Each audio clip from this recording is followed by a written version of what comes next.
நீங்கள் பார்த்து கொண்டிருப்பது உங்கள் ஜாஷுவா டிவி. சகல ஜனங்களுக்கும் நற்செய்தி.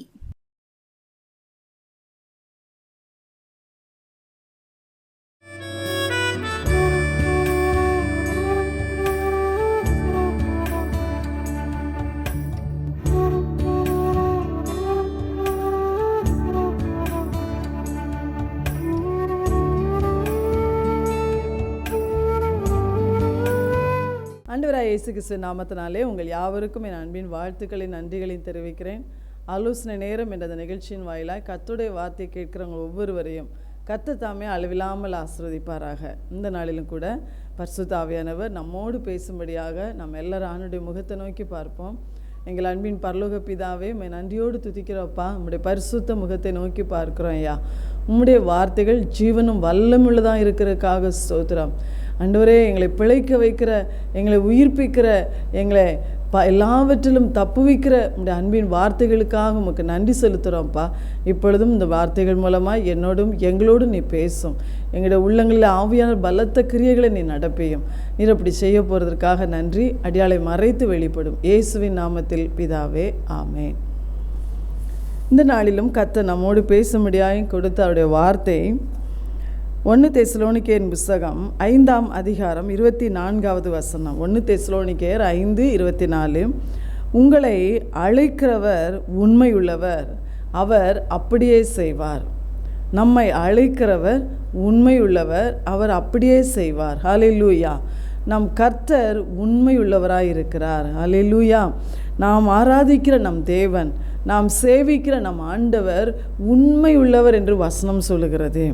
அப்போ கர்த்தருடைய பிள்ளைகளாகிய நாம் அவர் உண்மையுள்ளவர் என்பதை நன்றாய் நம்ம தெரிந்து கொண்டு, ஆண்டவரை அறிந்து கொண்டு புரிந்து கொண்டு நாம் அவரை விசுவாசத்தோடு பின்பற்ற வேண்டும் என்றுதான் கர்த்தர் அந்த ஒரு நோக்கத்தோடு கூட இந்த நாளிலே உங்களோடு என்னோடு இந்த வார்த்தையை பேச விரும்புகிறார். அப்போ நம் தேவனை குறித்து அறிய அறிய அறிய அவர் எப்படிப்பட்டவர் என்பதை நம்முடைய வாழ்க்கையில் நாம் அறிந்து வேத வசனத்தின் மூலமாய், நம்முடைய அனுபவங்கள் மூலமாய் நாம் அவரை அறிந்து கொள்ள நம் ஆண்டவரை விசுவாசத்தோடு உறுதியாக நம்மளால் பின்பற்ற முடியும். அதற்குத்தான் ஆண்டவர் வேத வசனங்கள்லேருந்து எடுத்து அவரை குறித்து நம்மளோடு அவர் பேசுகிறார். அப்போ நம் கர்த்தர் உண்மையுள்ளவர் என்று அந்த உண்மையுள்ளவராக இருக்கிற நம் தேவனை குறித்து இன்றைக்கு நம்ம அறிந்து கொள்ள போகிறோம். அப்போ இந்த வசனம் என்ன சொல்லுகிறது? முதலாவது, உங்களை அழைக்கிறவர் உண்மையுள்ளவர், அவர் அப்படியே செய்வார் அப்படின்னு சொல்லப்பட்டிருக்கு. நம்மை அழைக்கிறவர், நம்மை அவருக்கென்று வாழ, அவருக்கென்று பரிசுத்தமாய் வாழ தேவன் நம்மை அழைத்திருக்கிறார், இன்னும் அழைத்து கொண்டே இருக்கிறார். அப்போ வசனம் சொல்லுகிறது, தேவன் நம்மை அசுத்தத்திற்கு அல்ல பரிசுத்தத்திற்கே அழைத்திருக்கிறார். பரிசுத்தத்திற்கு அழைத்த தேவன் உண்மையுள்ளவர், அவர் அப்படியே செய்வார். அவர் அப்படியே செய்வார்னா அப்போ எப்படி செய்வார்? முந்தின வசனம் அதுக்குரிய பதிலை சொல்லியிருக்கு.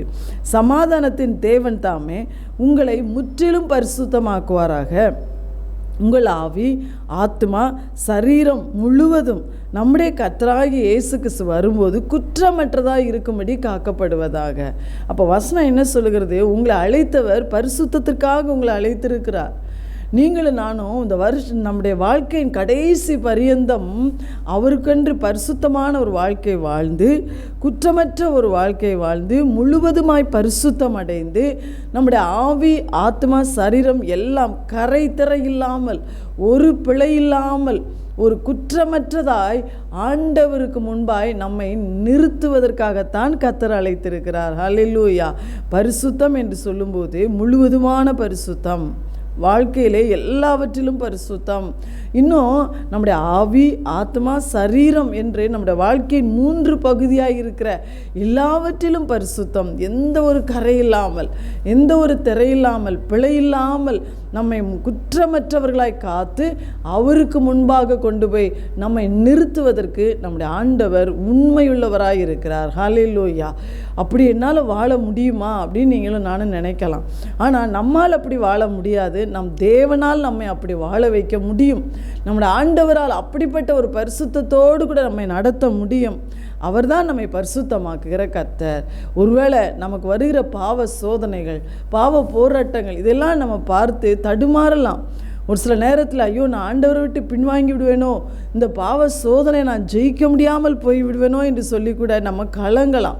சில பாவங்களுக்காக ஆண்டவர் சமூகத்தில் நீங்கள் அழுது போராடி கொண்டு இருக்கலாம். ஆனால் கர்த்தர் சொல்லுகிறார், எல்லா பாவங்களையும் சிலுவையில் அவர் ஜெயித்து விட்டார்.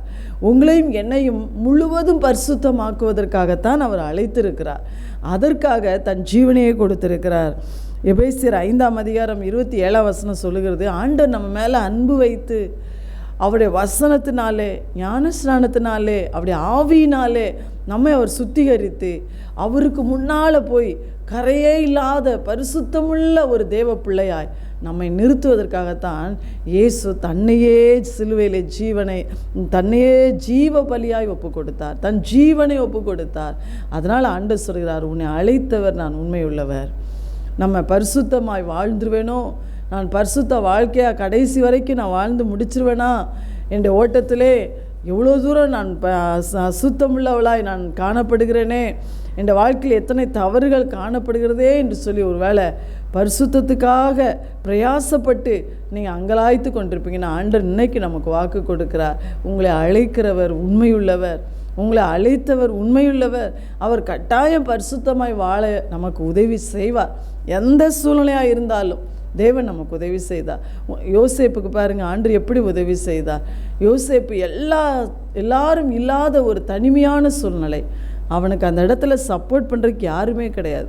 தேவனை தவிர, அவன் கூட இருந்த தேவனை தவிர யாருமே கிடையாது. ஆனால் தினம் தினம் வந்து அந்த பாவ சோதனையை ஜெயிக்க யோசேப்புக்கு ஆண்டவர் உதவி செய்தார். ஹல்லேலூயா. அதுபோல் தானியேலுக்கு உதவி செய்தார்.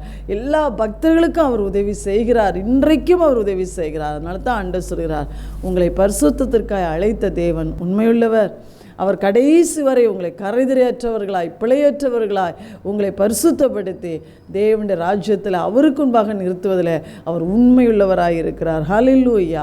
அந்த பரிசுத்த தேவனுக்கு முன்பாய் பரிசுத்தமாய் வாழ தைரியமாக உங்களை ஒப்புக்கொடுங்க, தைரியமாக ஒப்பு கொடுங்க. ஆண்டவர் தன்னை ஒப்பு கொடுத்தார் அல்லவா, அதுபோல் நாமும் தைரியமாக, ஆண்டவரை நான் உமக்காக வாழ்வேன், உமக்காக நான் பரிசுத்தமாய் நிற்பேன், இந்த இடத்துல நான் உண்மையாய் நிற்பேன், நான் சாட்சியாய் நிற்பேன், நீர் எனக்கு உதவி செய்யுன்னு சொல்லி தைரியமாக ஒப்பு கொடுங்க. தானியேல் தைரியமாக தீர்மானம் பண்ணார் இல்லையா, ராஜாவின் போஜனத்தினால் நான் என்னை தீட்டுப்படுத்தவே மாட்டேன் என்று சொல்லி தானியேல் தைரியமாக தீர்மானம் பண்ணார். அவர் பயப்படலை. ராஜாவுடைய ராஜாவுக்கு முன்னால் போய், அந்நிய நாட்டு ராஜா, விக்கிரகத்தை வழிபடுகிற ராஜா, அவருக்கு முன்னால் போய் நான் எப்படி நிற்பேன், நான் எப்படி போய் அந்த போஜனத்தை சாப்பிடாம நான் நிற்பேன், ராஜா என்னை கொன்னுட்டா என்ன செய்ய, அப்படிலாம் தானியேல் பயப்படவே இல்லை. ஆண்டவர் மேலே நம்பிக்கை வைத்து தைரியமாய் பரிசுத்த தீர்மானத்தை எடுத்தார். ராஜாவின் போஜனத்தினால் நான் என்னை தீட்டுப்படுத்த மாட்டேன். அப்போ ஆண்டவர் அந்த தீர்மானத்தை கனம் பண்ணார்ல. உண்மையுள்ளவராய் கர்த்தர் கூட இருந்து அவன் அந்த தீர்மானத்தை நிறைவேற்ற வைத்து அதன் மூலமாய் தானியேலை கர்த்தர் உயர்த்தினார். ஹல்லேலூயா. அதனால் நாமும் வாழ்ந்து கொண்டிருக்கிற பொல்லாத இந்த உலகத்தில், பாவம் நிறைந்த இந்த சூழ்நிலையில் தைரியமாக தீர்மானிப்போம், ஆண்டவருக்குள்ள நான் பரிசுத்தமாய் வாழ்வேன், கர்த்தர் என்னை கரைதிரையற்ற வாழ்க்கை வாழ உதவி செய்வார், எனக்கு அந்த பலனை அவர் எனக்கு தருவார். ஏனென்றால் அவர் உண்மையுள்ளவர். என்னை அவர் தானே அழைத்தார் பரிசுத்தத்திற்காக. அவர் அழைத்த கர்த்தர் உண்மையுள்ளவராய் என் கூட இருந்து என்னை பரிசுத்தமாய் நிறுத்துவார் என்று சொல்லி விசுவாசித்து அவரை பின்பற்றணும்னு ஆண்டவர் சொல்கிறார். அடுத்து பார்த்தீங்கன்னா 2 தெசலோனிக்கேயர் புத்தகம் 3ஆம் அதிகாரத்தில் ஆண்டவரை குறித்து சொல்லப்பட்டிருக்கு. கர்த்தரோ உண்மையுள்ளவர், அவர் உங்களை ஸ்திரப்படுத்தி தீமை நின்று விலக்கி காத்துக்கொள்வார். இந்த இடத்துல பவுல் அப்போஸ்தலன் தெசலோனிக்கே சபைக்கு எழுதும்போது கர்த்தரோ உண்மையுள்ளவர் அப்படின்னு சொல்கிறார். அப்போ அதில் ஒரு காரியம் அடங்கி இருக்கிறது. அதுக்கு முந்தின வசனத்தில் என்ன சொல்கிறார் பாருங்க, கடைசியாக சகோதரரே, உங்களிடத்தில் கர்த்தருடைய வசனம் பரம்பி மகிமைப்படுகிறது போல எவ்விடத்திலும் பரம்பி மகிமைப்படும்படிக்கும் துர்க்கணராகிய பொல்லாத மனுஷர் கையினின்று நாங்கள் விடுவிக்கப்படும்படிக்கும் எங்களுக்காக வேண்டிக் கொள்ளுங்கள். விசுவாசம் எல்லாரிடத்திலும் இல்லையே. பவுல் சொல்லுகிறார், நாங்கள் கர்த்தருடைய வசனத்தை உலகமெங்கும் பரப்பி கொண்டு வருகிறோம், அதன் மூலம் தேவன் மகிமைப்படுகிறார். அதுபோல் அவர் எல்லா இடத்துலையும் பரம்பி என்ன செய்யணும், மகிமைப்படணும். உங்களிடத்துல மகிமைப்பட்டார். தெசலோனிக்கேயராகிய உங்களுக்கு நாங்கள் ஆண்டவருடைய வசனத்தை சொன்னோம், நீங்கள் அதை ஏற்றுக்கொண்டீங்க, இன்றைக்கி கர்த்தர் அதில் மகிமைப்படுகிறார். அதே போல் எல்லா இடத்திலும் நாங்கள் போகிற, கர்த்தர் எங்களை அனுப்புகிற எல்லா இடத்திலும் போய் அவருடைய வசனத்தை சொல்லி ஜனங்களுக்கு சொல்லி அவருடைய நாம மகிமைப்படணும். ஆனால் அதுக்கு ஒரு தீமை தடையாக இருக்கிறது. என்ன தீமை? துர்க்குணராகிய பொல்லாத மனிதர்கள் பவுல் போகிற இடமெல்லாம் எதிர்ப்பாக எழும்புகிறாங்க. அவருக்கு அன்னைக்கு பெரிய தடை அவருடைய சொந்த ஜனமாகிய யூதர்கள் தான். அவங்க பெரிய தடைகளாக இருந்தாங்க. புறஜாதியார் மத்தியிலும் அவருக்கு எதிர்ப்பு பலமாக இருந்தது. ராஜாக்கள் எழும்பினார்கள். இப்போ அதிகாரத்தில் அவருக்கு எதிர்ப்புகள் இருந்தது. அப்போ அவர் என்ன சொல்கிறாரு? துர்க்குணராகிய பொல்லாத மனுஷர் கைகளில் நின்று நாங்கள் விடுவிக்கப்பட எங்களுக்காக ஜெபம் பண்ணுங்கள் அப்படின்னு சொல்கிறாரு. ஹல்லேலூயா. அப்போ நாம் துர்க்குணராகிய பொல்லாத மனுஷர் கைகளிலிருந்து கர்த்தருடைய வசனத்தை பரப்பி கொண்டிருக்கிற தேசத்தில் அவருடைய ஊழியத்தை உண்மையாய் செய்து கொண்டிருக்கிற அவருடைய ஊழியர்கள் பாதுகாக்கப்படணும், விடுவிக்கப்படணும் என்று சொல்லி நம்ம ஜெபிக்கணும். இன்றைக்கி கர்த்தருடைய வசனத்தை பரப்புகிற அவருடைய ஊழியர்கள், அவருடைய மிஷனரிகள், அவருடைய பிள்ளைகள், போதகர்கள், இப்படி நிறைய பேர் இருக்கிறாங்க. அவங்க எத்தனையோ பேர் இன்றைக்கி அதிகாரங்கள் மூலமாய் பயமுறுத்தப்படுறாங்க இல்லையா? பொல்லாத மனிதர்கள் மூலமாய் துன்புறுத்தப்படுறாங்க. இதனால் தேவனுடைய ராஜ்யத்தின் சுவிசேஷத்தை அவங்க அறிவிப்பதற்கும் அந்த ஊழியங்களை தொடர்ந்து தடையில்லாமல் செய்வதற்கும் எத்தனையோ தடைகள் அவங்களுக்கு இருக்கிறது, போராட்டங்கள் இருக்கிறது. அப்போ நாம் இந்த சூழ்நிலையில் இந்த தீமை நின்று சாத்தான் அவருடைய ஊழியர்களுக்கு விரோதமாய் அவருடைய ராஜ்யத்துக்கு விரோதமாய் கொண்டு வருகிற இந்த தீமை நின்று அவங்க பாதுகாக்கப்படணும், அவங்க விடுவிக்கப்படணும்னு நீங்களும் நானும் ஜெபிக்க வேண்டும் என்று கர்த்தர் சொல்லுகிறார். ஹல்லேலூயா. அப்படி நாம் ஜெபித்து விட்டால் ஆண்டவரோ உண்மையுள்ளவராய் இருந்து அந்த தீமை எல்லாவற்றிலிருந்து ஊழியர்களையும் விலக்கி பாதுகாப்பார், ஜெபிக்கிற நம்மையும் விலக்கி பாதுகாப்பார். ஹல்லேலூயா. அப்போ ஆண்டவர் சொல்லுகிறார், தீமை நின்று கர்த்தருடைய பிள்ளைகள், கர்த்தருடைய ஊழியர்கள் விடுவிக்கப்படணும்னு சொல்லி நம்ம கட்டாயமான முறையில் ஜெபம் பண்ணணும். அதனால தான் பரமண்டல ஜெபத்தில் கூட ஆண்டவர் சொல்லி கொடுக்கிறார், சோதனைக்கு உட்பட பண்ணாமல் எங்களை தீமை நின்று ரட்சித்து கொள்ளும் அப்படின்னு நமக்கு பரமண்டல ஜெபத்தில் ஆண்டவர் அந்த வரியை சேர்த்துருக்கிறார். நீங்கள் பாருங்கள். அப்போ சோதனைக்காரனாகிய சாத்தான் நம்மளை பலவித சோதனைக்கு உட்படுத்துவான். ஆனால் அந்த சோதனைக்கு நாங்கள் உட்பட்டு நாங்கள் அழிந்து விடாதபடி கர்த்தாவே எங்களை தீமை நின்று ரட்சித்து கொள்ளும்னு நீங்கள் ஜெபம் பண்ணுங்க அப்படின்னு ஆண்டவர் நமக்கு அந்த ஜெபத்தை சொல்லி கொடுத்துருக்கிறார். அருமையான கர்த்தருடைய பிள்ளைகளே, இந்த வசனத்தை கேட்கிற நம்ம ஒவ்வொருத்தரும் கூட ஆண்டவர் தீமை நின்று அவருடைய ஊழியர்களை பாதுகாக்கணும், அவருடைய மிஷனரிகளை பாதுகாக்கணும், தேசத்தில் அவருடைய நாம மகிமைப்படும்படியாய் செயல்பட்டு கொண்டிருக்கிற அவருடைய தாசர்களை பாதுகாக்கணும், விடுவிக்கணும், நம்ம ஜெபிக்கணும். அப்படிப்பட்ட பொல்லாத வல்லமைகள் தேசத்தில் அழிக்கப்பட, அவைகள் கட்டப்படணும், அவைகள் முடக்கப்படணும், நம்ம ஜெபிக்கணும். இதே ஒரு காரியமாய் பாரமாய் எடுத்து நம்ம ஜெபிக்கும் போது ஆண்டவர் சொல்லுகிறார், கர்த்தரோ அந்த ஜெபத்தை கேட்டு உண்மையுள்ளவராய் இருந்து தீமை நின்று அவருடைய பிள்ளைகளையும் விடுவிப்பார். சாத்தானுடைய வல்லமையை, தீமையாகிய சத்துருவின் வல்லமையை கர்த்தர் அழிப்பார், நம்மையும் அந்த தீமை நின்று பாதுகாப்பார். ஹல்லேலூயா. இன்னும் ஆண்டவர் இது மாத்திரம் இல்லை, எல்லா தீமை நின்றும் நம்மை விடுவிக்க, நம்மை பாதுகாக்க அவர் வல்லமுள்ளவராக இருக்கிறார். அப்போ நம்ம என்ன செய்யணும்? இன்றைக்கி தேசத்தை எடுத்துக்கிட்டிங்கன்னா நம்மளோட கடைசி நாட்களுக்குள்ளே நம்ம வந்திருக்கிறோம். நம்ம தேசம் பஞ்சத்தை நோக்கி போய் கொண்டிருக்கிறது. முழு உலக நாடுகளும் கூட நடக்கிற யுத்தங்கள் மூலமாய் பொருளாதாரம் வீழ்ச்சி அடைந்து பஞ்சத்தை நோக்கி போய் கொண்டிருக்கிறது. எந்த நேரம் எப்படிப்பட்ட சூழ்நிலைகள் வரும்னு நம்ம சொல்ல முடியாத ஒரு நெருக்கமான காலத்துக்குள்ளே எல்லாருமே நம்ம வந்திருக்கிறோம். அப்போ நம்முடைய தேசம் மற்ற தேசங்கள் பஞ்சத்தை நின்று பாதுகாக்கப்படணும்னு நம்ம ஜெபிக்கணும். அப்படி நம்முடைய ஜனங்கள் ஏற்கனவே எவ்வளவோ கஷ்டங்களுடைய கடந்து போகிற நடுத்தர குடும்பங்கள், ஏழை எளிய குடும்பங்கள் நம்ம தேசத்தில் நிறையா இருக்கிறாங்க. இன்னும் ஒவ்வொரு பொருளாதாரத்திலையும் தேசம் பாதிக்கப்பட்டு ஜனங்களுடைய உணவு பற்றாக்குறை, ஜனங்களுடைய பொருளாதார பற்றாக்குறை, வருமானம் எவ்வளோ தீமை வரும் பாருங்கள், எவ்வளோ தீமை. அப்போ நாம் இதற்காகவும் ஜெபிக்க வேண்டும். நம்ம ஜெபிக்கும்போது கர்த்தர் நம்முடைய தேசத்தையும் பாதுகாப்பார், நம்முடைய தேசத்தின் மக்களை பாதுகாப்பார், நம்மையும் பாதுகாப்பார், நம்மையும் அந்த தீமை நின்று விலக்கி காத்துக்கொள்வார். அப்போ நாம் வேண்டிக் கொள்ளும்போது கர்த்தர் உண்மையுள்ளவராக இருந்து நமக்கு வருகிற தீமை நின்று நம்மை, நம்முடைய குடும்பங்களை, நம்முடைய ஜனங்களை, நம்முடைய தேசத்தை அவர் பாதுகாக்க உண்மையுள்ளவராய் இருக்கிறார். ஹல்லேலூயா. அப்போ அடுத்த ஆண்டவர் சொல்கிறார் பாருங்க, எபிரேயரின் புஸ்தகம் 3ஆம் அதிகாரம் 1ஆம் வசனம். எபிரேயர் 3ஆம் அதிகாரம் 1ஆம் வசனம் 2ஆம் வசனத்தில், இப்படி இருக்க பரம அழைப்புக்கு பங்குள்ளவர்களாகிய பரிசுத்த சகோதரரே, நாம் அறிக்கை பண்ணுகிற அப்போஸ்தலரும் பிரதான ஆசாரியருமாய் இருக்கிற கிறிஸ்து இயேசுவை கவனித்து பாருங்கள். நம்ம ஆண்டவருக்கு இயேசு கிறிஸ்துவை குறித்து அந்த வசனம் சொல்லுகிறது, நாம் அறிக்கை பண்ணுகிற இயேசு, நாம் இயேசுவை என் தெய்வம்னு அறிக்கை பண்ணிகிட்ருக்கோம் இல்லையா? நம்ம அறிக்கை பண்ணுகிற இயேசு அப்போஸ்தலர் என்று வசனம் சொல்லுகிறது. அவர் ஒரு பிரதான ஆசாரியர். அப்போஸ்தலர் என்றால் தேவனால் நமக்கென்று அனுப்பப்பட்டவர், நமக்காக ஜீவனை கொடுக்க அவர் அனுப்பப்பட்டவர்.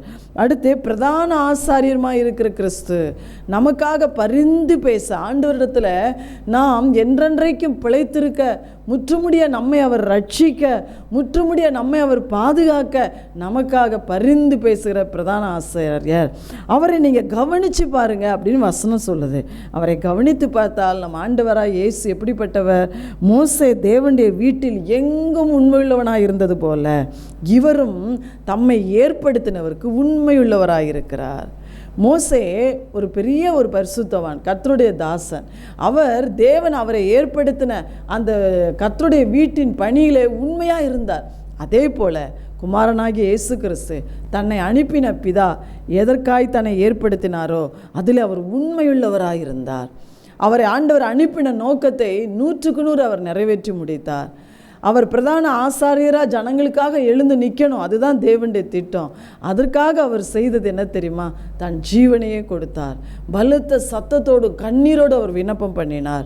அவர் பயபக்தினாலே கேட்கப்பட்டு கீழ்ப்படுதலை கற்றுக்கொண்டார். உபத்திரவங்களினாலே பூரணப்படுத்தப்பட்டு தான் அவர் பிரதான ஆசாரியர் என்று உயர்த்தப்பட்டார். ஹல்லேலூயா. அப்போ தன்னை ஏற்படுத்தின பிதாவாகிய தேவனுக்கு குமாரனாகிய இயேசு உண்மையுள்ளவராக இருக்கிறார். நீங்களும் நானும் கூட ஆண்டவரால் ஏற்படுத்தப்பட்டவங்க தான். அதை குறித்து ஒரு வசனம் ஆண்டவர் சொல்லியிருக்கிறார்.